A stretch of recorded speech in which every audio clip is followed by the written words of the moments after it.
Hey there, Mark O'Donnell here. I'm talking about the 5 stages of decline. And so Jim Collins, in his great book, How the Mighty Fall, talks about these 5 stages of decline. And stage one in a previous video is the hubris born out of success. So some companies, they're just going along. And again, these are the mighty companies, the great companies who do great work. And then all of a sudden they start to stumble a little bit. They start to fall. And then what can they do to assess themselves? What are the markers of each stage of decline? And how do you recover from that? And so stage one is hubris born out of success, thinking that because you were successful at one thing, you'd be successful at anything. And you think it's because of who you are, you deserve that success. Stage two then was the undisciplined pursuit of more. Again, because you're thinking you're successful in one thing, you can take on more things. You can go into new markets. You can add new products. And unless you understand why you were successful, it's unlikely to succeed with that undisciplined pursuit of more. So now we go into stage three. You're kind of peaking at the top of recoverability from these 5 stages of decline. And stage three is the denial of risk and peril. And so you're moving along. You've been through stage one. You're thinking that you're the best and you have this hubris. You are pursuing more and all the markers in there, and you start to see a little bit, a few cracks. You're not hitting your scorecard numbers. Customers are complaining, and you completely and utterly ignore it because you just simply think that because of who we are, it's going to work out. And so we're going to talk a little bit today in stage three about what are those markers of denial of risk and peril. So number one, what Collins says is that it is you amplify the positive and discount the negative. You just shine a light on all the things that are going great, and you kind of put under the carpet all the negative things. And so what he says is that there's a tendency to discount or explain away negative data rather than presume that something is wrong with the company, its leaders, highlight and amplify external praise and publicity.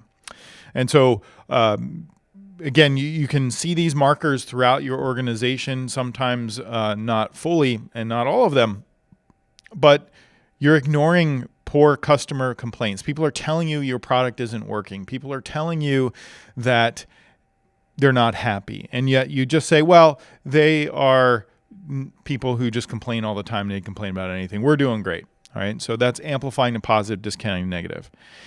Next thing is big bets and bold goals without empirical validation. And what Jim Collins says here is that leaders set audacious goals and or make big bets that aren't based on accumulated experiences, or worse, that fly in the face of facts.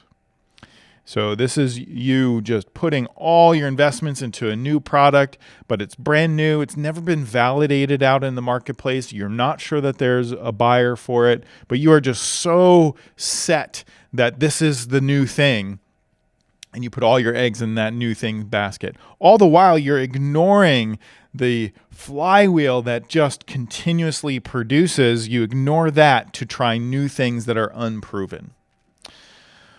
Okay, so the next one is that you're incurring huge downside risk based on ambiguous data. There's a lot of data here that you need to pay attention to. So when faced with ambiguous data and decisions that have a potentially severe or catastrophic downside, leaders take a positive view of the data and run the risk of blowing a hole below the waterline. So that's a ship analogy that you're just gonna, it looks good on top, but on the bottom you got a torpedo hole. It's gonna sink you. And we see this often when you look at data. You have this bias that you want it to be positive. You want it to be the way you want it. And so you kind of shape and mold your data to prove you're right, to prove the product is great or the service is great, the company is doing wonderful, but you got holes in the boat is sinking. It's not going to work out. All right. So then the next is an erosion of healthy team dynamics.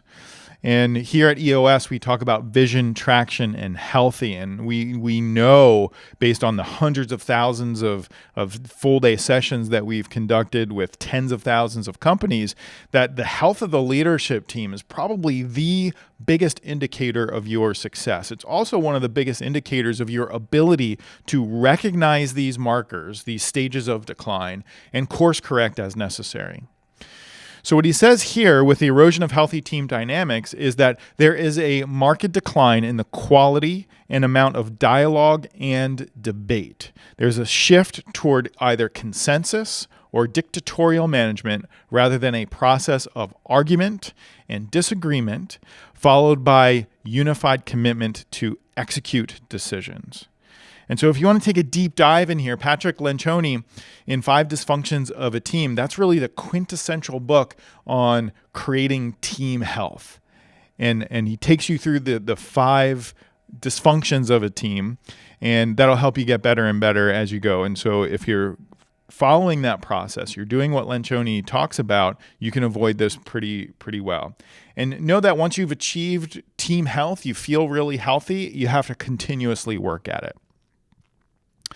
So next, what he talks about is that team in the stages of decline, one of the markers is that you are externalizing blame. So rather than accept full responsibility for setbacks and failures, leaders point to an external factors, or other people to affix the blame. So it's never your fault. It's the market, it's your customers, it's your shareholders, it's your employees, and you sort of externalize and push the blame off the leadership team. It wasn't us, it was somebody else. And so we never want to do that. That's a big marker. Obsessive reorganizations. And so rather than confront the brutal realities, the enterprise chronically reorganizes. People are increasingly preoccupied with internal politics rather than external conditions. And so what I refer to this is sort of like reorganizing the chairs on the deck of the Titanic. Like the ship is going down, but you're going to just reorganize it and kind of make it a little bit better. That doesn't work. You're not going to reorganize your way out of decline in this case. So the last marker, and this is we'll wrap up stage 3, is imperious detachment. So what in the world does that mean? So those in power become more imperious and detached. Symbols, perks of executive class status, amplify detachment. Plush new office buildings, disconnect executives from daily life.